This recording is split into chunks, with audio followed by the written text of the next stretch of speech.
a nombre del Grupo Parlamentario del Partido Verde Ecologista de México, quiero agradecer su presencia y el de su equipo de trabajo en esta Comisión de Relaciones Exteriores. Señor Canciller, usted ha enfatizado en sus intervenciones públicas que México es, ante todo, un país anclado en América Latina. Varios de los capítulos más memorables de nuestra diplomacia se escribieron precisamente como resultado del papel que México desempeñó en numerosas iniciativas a favor de la paz, el desarrollo y la solidaridad de los pueblos latinoamericanos. Asimismo, hemos promovido el consenso y la integración en los mecanismos regionales americanos. En años más recientes se acusó a México de alejarse de la región por preferir su relación con Estados Unidos. Tuvimos incluso crisis innecesarias con países hermanos como resultado de una política exterior sin rumbo. Y hoy tenemos frente a nosotros un grave reto. Venezuela se ha convertido en una crisis latente en nuestra región que ya tiene varios años desarrollándose y en la que no parece haber una salida fácil. En ese sentido, México no puede quedarse callado frente a lo que acontece en Venezuela. Como legisladores nos inquietan los hechos de violencia que se han vuelto recurrentes y cotidianos. El trabajo de los expresidentes y el Vaticano no han tenido los resultados esperados. Las propuestas del secretario general de la OEA parecen ser un poco extremas y la oposición del país no parece estar dispuesta a sentarse a negociar. Al mismo tiempo, hemos dado puntual seguimiento a las acciones que han emprendido gobiernos de distintos países en la OEA, un espacio natural donde se expresa de manera clara el compromiso de los pueblos americanos de fortalecer sus democracias. Desde esta soberanía hemos estado atentos a las declaraciones que ha hecho el presidente de la República y usted. Reconocemos que el titular del Poder Ejecutivo haya buscado escuchar las posiciones de todas las partes involucradas. Lo mismo el gobierno del presidente Maduro, como líderes de la oposición, como la señora Lilian Tintori.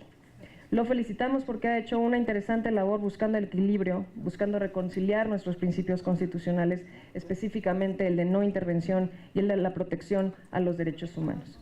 Sin embargo, se mantiene cierta resistencia a involucrarse de manera más decidida en el conflicto. Levantamos la voz en la OEA, pero no votamos por la suspensión de Venezuela en ese organismo.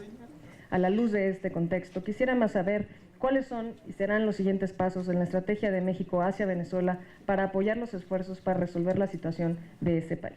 Muchas gracias. Diputada Gagiola, el tema de Venezuela es un tema extraordinariamente preocupante que está ocurriendo en nuestro continente.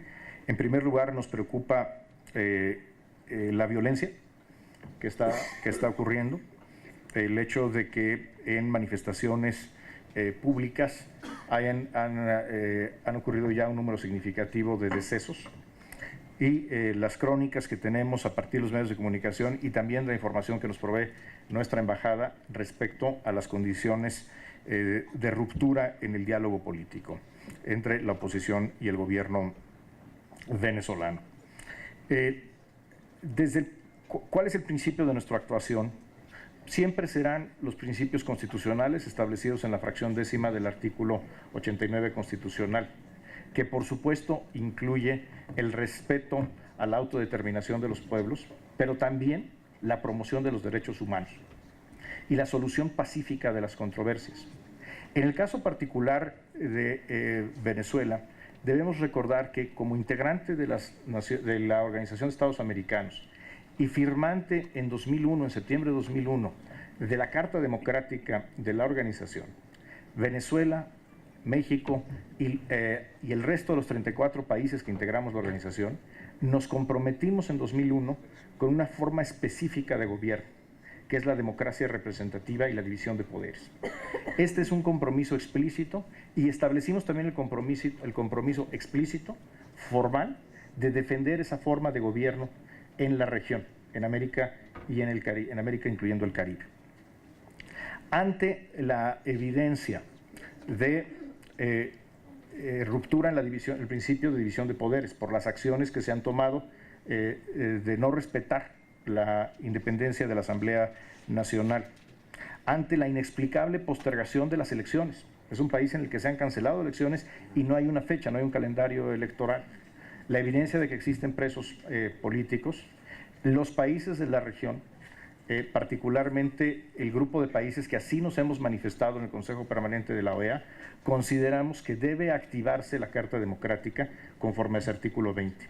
Y así fue resuelto hace un par de semanas en una sesión del Consejo Permanente. ¿Qué es lo que sigue conforme a la propia Carta Democrática? Es agotar los esfuerzos diplomáticos, así lo prevé el artículo 20, para llegar a una solución política que permita el restablecimiento de la normalidad democrática, con absoluto respeto a la autodeterminación del pueblo venezolano, apostando siempre por el diálogo, en la forma que decidan los venezolanos. Tenemos una obligación adquirida, no solamente una convicción política, sino una obligación adquirida de defender de manera colectiva a los pueblos de América Latina la democracia representativa, y eso es lo que estamos haciendo. La posición de México es clara. México no opina sobre las políticas públicas o sobre la orientación política de ningún gobierno de la región, incluyendo Venezuela. Nuestra actuación se limita a la defensa de la democracia representativa como forma de gobierno. Y seguiremos por este conducto. Los pasos a seguir tienen que ver con el agotar las instancias diplomáticas. En este momento el diálogo se ha roto por una evidente falta de confianza entre las partes, y los esfuerzos del Consejo Permanente y una eventual reunión extraordinaria de cancilleres de la OEA apuntará a generar nuevos instrumentos, nuevas instancias de mediación diplomática para encontrar una solución pacífica y conforme a la Constitución de la República Bolivariana de Venezuela. Entiendo que en el acuerdo para la comparecencia esta última ronda se iba a destinar para realizar los comentarios finales. Sin embargo, y debido a la importancia que tiene la Secretaría de Relaciones Exteriores para mantener una relación cordial con los distintos países con los que tenemos vínculos e intereses, quisiéramos aprovechar su valiosa presencia para formularle otra pregunta, esperando que nos pueda contestar de forma escrita, por favor. Coincidimos con usted en que la política exterior es un instrumento estratégico para preservar la soberanía nacional y fortalecer la presencia de nuestro país a partir de la diversificación de nuestras relaciones. Centroamérica es, sin duda, una región estratégica para México por nuestra vecindad y porque los retos son compartidos, especialmente en materia de migración. En nuestro territorio se reúnen todas las dimensiones del fenómeno migratorio. Somos un país de origen, pero también de destino y de tránsito. La posición del actual presidente de los Estados Unidos de América ha sido claramente anti-inmigrante, desde la construcción del muro con nuestro país hasta los intentos de prohibir la entrada a personas de algunos países. Al mismo tiempo, la política migratoria del presidente Trump ha afectado la movilidad de millones de personas que van de Centroamérica hacia ese país. Usted anunció una conferencia que convocaremos conjuntamente con la administración estadounidense sobre el llamado Triángulo Norte de Centroamérica, Guatemala, Honduras y El Salvador. Usted sabe que cada año más de 400,000 migrantes guatemaltecos, hondureños y salvadoreños intentan atravesar nuestra frontera sur.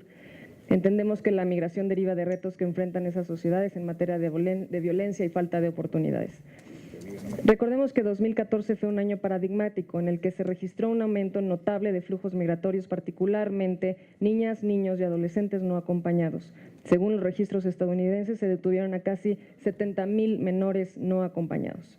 A la luz de esto, quisiéramos conocer más sobre qué está haciendo México para atender las causas estructurales del fenómeno. La migración y el desarrollo están estrechamente vinculados. Las personas se ven orilladas a migrar si no cuentan con condiciones favorables para su bienestar y para su seguridad. Asimismo, agradeceríamos que nos informe sobre las medidas que estamos tomando para proteger los derechos humanos de los migrantes en tránsito que provienen principalmente de esos países. México debe ser un país congruente en su política exterior que exige el respeto a nuestros compatriotas en el extranjero, de la misma manera en que debe proteger a los nacionales de otros países en garantizar su dignidad, sus intereses y su vida. Muchas gracias a las respuestas que pueda brindar a nuestras preguntas.